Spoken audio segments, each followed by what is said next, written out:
ক্ষমতায় ফিরে আসার পর প্রথম বছরে যুক্তরাষ্ট্রের প্রেসিডেন্ট ডোনাল্ড ট্রাম্পের আক্রমণাত্মক আলোচনার কৌশল তাকে শুল্ক থেকে শুরু করে সশস্ত্র সংঘাত বিভিন্ন ইস্যুতে নানা দেশ থেকে ছাড় আদায়ে সহায়তা করেছে।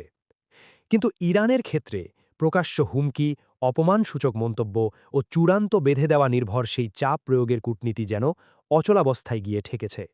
এমনকি এটি যুদ্ধ অবসানের জন্য তার নিজের উদ্যোগগুলোকেও ক্ষতিগ্রস্ত করতে পারে বলে মনে হচ্ছে। এই সংঘাত ইতিমধ্যে বৈশ্বিক অর্থনীতিকে নাড়িয়ে দিয়েছে। দুই পক্ষের অচলাবস্থার মধ্যে ১১ সপ্তাহ ধরে চলা এই সংকট নিয়ে ট্রাম্প ক্রমেই হতাশার ইঙ্গিত দিচ্ছেন। তবে ইরানের নেতৃত্বের প্রতি তার কঠোর কূটনৈতিক অবস্থান নমনীয় করার কোনো লক্ষণ দেখা যায়নি। এটি দ্রুত কোনো সমঝোতায় পৌঁছানোর জন্য ভালো ইঙ্গিত নয়, বরং বর্তমান অচলাবস্থা এবং বিশ্ব জ্বালানি সরবরাহে এর অভূতপূর্ব ধাক্কা দীর্ঘায়িত হতে পারে এমন আশঙ্কা তৈরি হয়েছে। সেই সঙ্গে সময় সময় নতুন করে উত্তেজনাও ছড়িয়ে পড়তে পারে। বিশ্লেষকদের মতে আলোচনার প্রধান বাধাগুলোর একটি হল ইরানি শাসকদের মানসিকতা। যুক্তরাষ্ট্র ইসরায়েলের হামলায় দেশটির অনেক শীর্ষ নেতা নিহত হয়েছেন, সামরিক সক্ষমতা ব্যাপকভাবে ক্ষতিগ্রস্ত হয়েছে। তারপরেও নিজেদের জনগণের কাছে মর্যাদা রক্ষা করার প্রয়োজন রয়েছে ইরানের শাসকদের। যদিও গুরুত্বপূর্ণ হরমুজ প্রণালীর ওপর ইরান এখনও কৌশলগত প্রভাব বজায় রেখেছে, যা দেশটিকে উল্লেখযোগ্য দর কষাকষির ক্ষমতা দিচ্ছে। অন্যদিকে ট্রাম্প সর্বোচ্চ দাবি, অনিশ্চয়তা, মিশ্র বার্তা ও তীব্র ভাষানির্ভর কূটনৈতিক কৌশল অব্যাহত রেখেছেন। বিশ্লেষকদের মতে আরও গুরুত্বপূর্ণ বিষয় হল ট্রাম্প এই সংঘাত থেকে এমনভাবে বের হতে চাইছেন যেন এটি যুক্তরাষ্ট্রের পূর্ণাঙ্গ বিজয়, যদিও বাস্তব পরিস্থিতি পুরোপুরি তা সমর্থন করে না। অন্যদিকে ইরানও সম্পূর্ণ পরাজয় মেনে নিতে রাজি হবে না। ইরান বিষয়ে যুক্তরাষ্ট্রের সাবেক আলোচক রব ম্যালি বলেন, এটি অবশ্যম্ভাবীভাবে একটি যৌক্তিক সমঝোতায় পৌঁছানোর পথে বাধা হয়ে দাঁড়াবে। কারণ শুধু ইরান নয়, কোনো সরকারই আত্মসমর্পণ করেছে এমন ভাবমূর্তি বহন করার সামর্থ্য রাখে না। সাবেক মার্কিন প্রেসিডেন্ট ওবামা ও জো বাইডেন প্রশাসনে কাজ করেছেন রব ম্যালি। তিনি আরও বলেন, বর্তমান অচলাবস্থা এমন সময় তৈরি হয়েছে যখন যুক্তরাষ্ট্রে জ্বালানি তেলের উচ্চ মূল্য ও অজনপ্রিয় যুদ্ধে জড়িয়ে পড়ার কারণে ট্রাম্প অভ্যন্তরীণ চাপের মুখে রয়েছেন। নভেম্বরে মধ্যবর্তী নির্বাচনের আগে তার জনপ্রিয়তাও কমেছে। কংগ্রেসের নিয়ন্ত্রণ ধরে রাখতেও হিমশিম খাচ্ছে তার রিপাবলিকান পার্টি। হোয়াইট হাউসের মুখপাত্র অলিভিয়া ওয়েলস ট্রাম্পের কূটনৈতিক পদ্ধতির পক্ষে অবস্থান নিয়ে বলেন, এই কৌশল ভালো চুক্তি অর্জনের প্রমাণিত রেকর্ডের উপর ভিত্তি করে গড়ে উঠেছে। তার দাবি, সমঝোতায় পৌঁছতে ইরান ক্রমেই মরিয়া হয়ে পড়েছে। অলিভিয়া ওয়েলস বলেন, প্রেসিডেন্ট ট্রাম্প একজন দক্ষ আলোচক, যিনি সবসময় সঠিক সুর নির্ধারণ করতে জানেন। গত মাসে সামাজিক যোগাযোগ মাধ্যমে দেওয়া এক পোস্টে ট্রাম্প সবচেয়ে ভয়াবহ মন্তব্যটি করেন। তিনি হুঁশিয়ারি দেন, কোনো চুক্তিতে না পৌঁছলে ইরানের সভ্যতাই ধ্বংস করে দেওয়া হবে। পরে ট্রাম্প প্রশাসনের কর্মকর্তারা ওয়াল স্ট্রিট জার্নালকে বলেন, ট্রাম্পের এই বার্তা তাৎক্ষণিকভাবে দেওয়া হয়েছিল। এটি জাতীয় নিরাপত্তা কৌশলের অংশ হিসেবে যাচাই বাছাই করা হয়নি। শেষ পর্যন্ত ট্রাম্প যুদ্ধবিরতিতে সম্মত হন, কিন্তু ইস্টার সানডেতে তিনি আবার অশালীন ভাষায় ইরানের সেতু ও বিদ্যুৎ অবকাঠামো ধ্বংসের হুমকি দেন। এরপর থেকে তিনি বারবার সেই সতর্কবার্তা পুনরাবৃত্তি করে যাচ্ছেন। গত শুক্রবার চীন সফর শেষে এয়ারফোর্স ওয়ানে সাংবাদিকদের সঙ্গে আলাপকালেও তিনি একই ধরনের মন্তব্য করেন। গত সপ্তাহে ট্রাম্প সাংবাদিকদের বলেন, যদি তারা ইরান থেকে বিশাল একটা আলোর ঝলক দেখতে পান, তাহলে বুঝতে হবে বর্তমান যুদ্ধবিরতি ভেঙে পড়েছে। কেউ কেউ এটিকে পারমাণবিক অস্ত্র ব্যবহারের হুমকি হিসেবে ব্যাখ্যা করেছেন, যদিও ট্রাম্প বারবার দাবি করেছেন তিনি এমন কিছু করবেন না। ট্রাম্প বারবার দাবি করেছেন ইরান পুরোপুরি ধ্বংস হয়েছে, যদিও বাস্তব ভিন্ন ইঙ্গিত দেয়। একই সঙ্গে ট্রাম্প বলেছেন ইরান সমঝোতার জন্য অনুনয় করছে, যদিও তেহরান তা অস্বীকার করেছে। ট্রাম্প কখনো নিঃশর্ত আত্মসমর্পণের দাবি তুলেছেন, আবার কখনো আলোচনার মাধ্যমে সমাধানের আহ্বান জানিয়েছেন। অন্যদিকে ইরান নিজেদের টিকে থাকাকেই সাফল্য হিসেবে তুলে ধরেছে।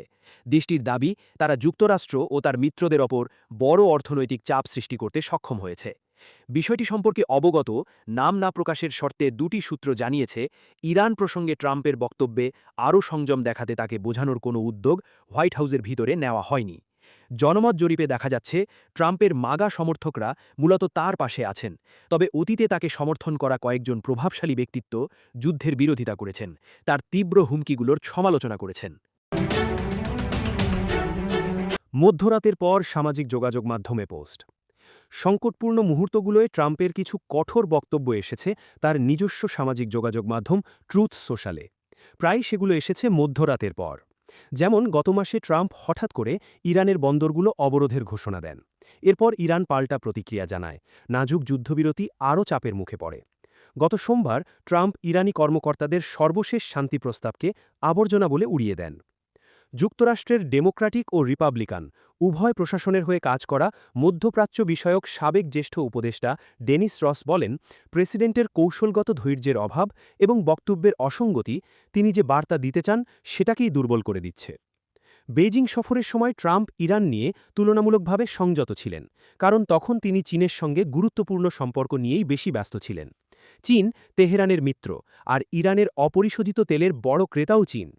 বিশ্লেষকদের কেউ কেউ মনে করেন, ট্রাম্প যদি সত্যিই এই সংঘাতের শান্তিপূর্ণ সমাধান চান, তাহলে প্রকাশ্য বক্তব্য ও তাৎক্ষণিক সাক্ষাৎকারে তীব্র ভাষার ব্যবহার কমানো উচিত। গত মাসে তুরস্ক সফরের সময় ইরানের উপপররাষ্ট্রমন্ত্রী সাইদ খতিবজাদেহ সাংবাদিকদের বলেন, তিনি খুব বেশি কথা বলেন। অন্যদের ক্ষেত্রে কার্যকর হওয়া কৌশল ইরানে কেন কাজ করছে না?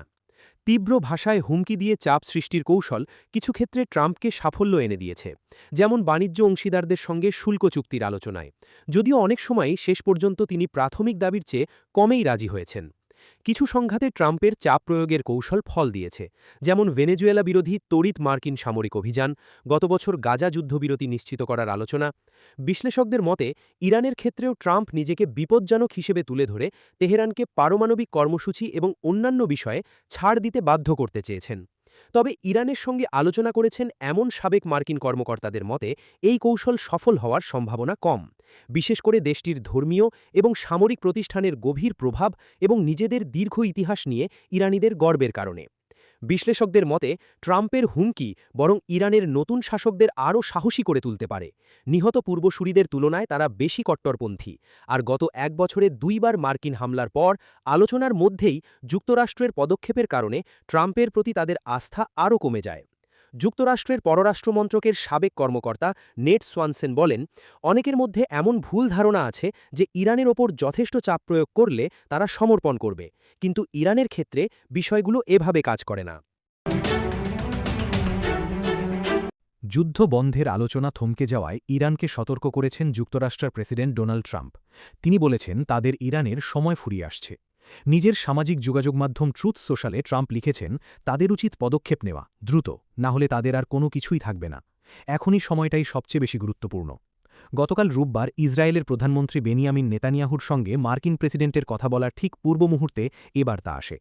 এদিকে ইরানের গণমাধ্যম জানিয়েছে, সংঘাত অবসানে তেহরান সম্প্রতি যে প্রস্তাব দিয়েছে তার জবাবে যুক্তরাষ্ট্র কোনো শক্ত ছাড় দিতে ব্যর্থ হয়েছে। অর্ধসরকারি সংবাদ সংস্থা মেহের জানিয়েছে, ওয়াশিংটনের পক্ষ থেকে আপোষ না করার কারণে এই আলোচনায় অচলাবস্থা দেখা দিতে পারে। গত এপ্রিলের শুরুতে যুদ্ধবিরতি ঘোষণার ঠিক আগে ট্রাম্প হুমকি দিয়েছিলেন, ইরান যুদ্ধ বন্ধের চুক্তিতে রাজি না হলে পুরো একটি সভ্যতা ধ্বংস হয়ে যাবে। তার সাম্প্রতিক এই বার্তায় সেই একই হুমকির সুর শোনা যাচ্ছে।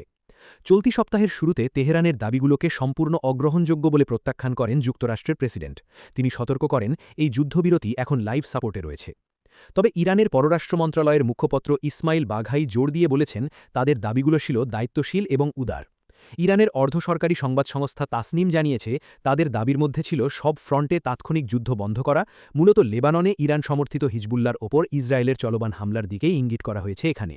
এর পাশাপাশি ইরানের বন্দরগুলোয় মার্কিন নৌ অবরোধ তুলে নেওয়া এবং ইরানের ওপর আর কোনো হামলা না চালানোর নিশ্চয়তাও দাবি করা হয়। এছাড়া যুদ্ধের ক্ষয়ক্ষতির জন্য ক্ষতিপূরণ দাবি করা হয়। সেই সঙ্গে হরমুজ প্রণালীর ওপর ইরানের সার্বভৌমত্বের বিষয়েও জোর দেওয়া হয়। ইরানের আরেকটি অর্ধসরকারি সংবাদ সংস্থা ফার্স গতকাল জানিয়েছে, তেহরানের প্রস্তাবের জবাবে ওয়াশিংটন ৫টি শর্ত জুড়ে দিয়েছে। জানা গেছে, এসব শর্তের মধ্যে রয়েছে ইরানকে শুধুমাত্র একটি পারমাণবিক স্থাপনা চালু রাখতে হবে। এছাড়া তাদের কাছে থাকা উচ্চমাত্রায় ইউরেনিয়ামের মজুদ যুক্তরাষ্ট্রে পাঠিয়ে দিতে হবে। ট্রাম্প গত শুক্রবার ইঙ্গিত দিয়েছেন, ইরান যদি ২০ বছরের জন্য তাদের পারমাণবিক কর্মসূচি স্থগিত রাখে তবে তিনি তা মেনে নেবেন। পারমাণবিক ইস্যুটি দুই দেশের মধ্যে দীর্ঘদিনের একটি বড় বিরোধের জায়গা। আগে যুক্তরাষ্ট্র চাইত এটি পুরোপুরি বন্ধ হোক, তবে ট্রাম্পের কথায় মনে হচ্ছে তারা সেই অবস্থান থেকে কিছুটা সরে এসেছে। ২৮শে ফেব্রুয়ারি ইসরায়েল এবং মার্কিন বাহিনী ইরানের ওপর ব্যাপক বিমান হামলা শুরু করে। আলোচনার সুবিধার্থে যে যুদ্ধবিরতি ঘোষণা করা হয়েছিল, মাঝে মধ্যে গোলাগুলি হলেও তা মূলত মেনে চলা হয়েছে। ইরান এখনও হরমুজ প্রণালী নিয়ন্ত্রণ করছে। এর ফলে বিশ্বের প্রায় ২০% জ্বালানি তেল এবং তরলীকৃত প্রাকৃতিক গ্যাস চলাচলের এই গুরুত্বপূর্ণ জলপথটি কার্যত বন্ধ রয়েছে। ইরান বলেছে যুক্তরাষ্ট্র এবং ইসরায়েলের হামলার প্রতিশোধ নিতেই তারা এই পদক্ষেপ নিয়েছে। এ কারণে বিশ্বজুড়ে তেলের দাম হু হু করে বেড়ে গেছে। অন্যদিকে যুক্তরাষ্ট্র তেহরানকে তাদের শর্ত মানতে বাধ্য করার জন্য ইরানের বন্দরগুলোই অবরোধ অব্যাহত রেখেছে। যুক্তরাষ্ট্র এবং ইরানের মধ্যে মধ্যস্থতাকারী হিসাবে কাজ করছে পাকিস্তান। তবে এখনও উভয় পক্ষের মধ্যে বিস্তর ব্যবধান রয়ে গেছে বলেই মনে হচ্ছে।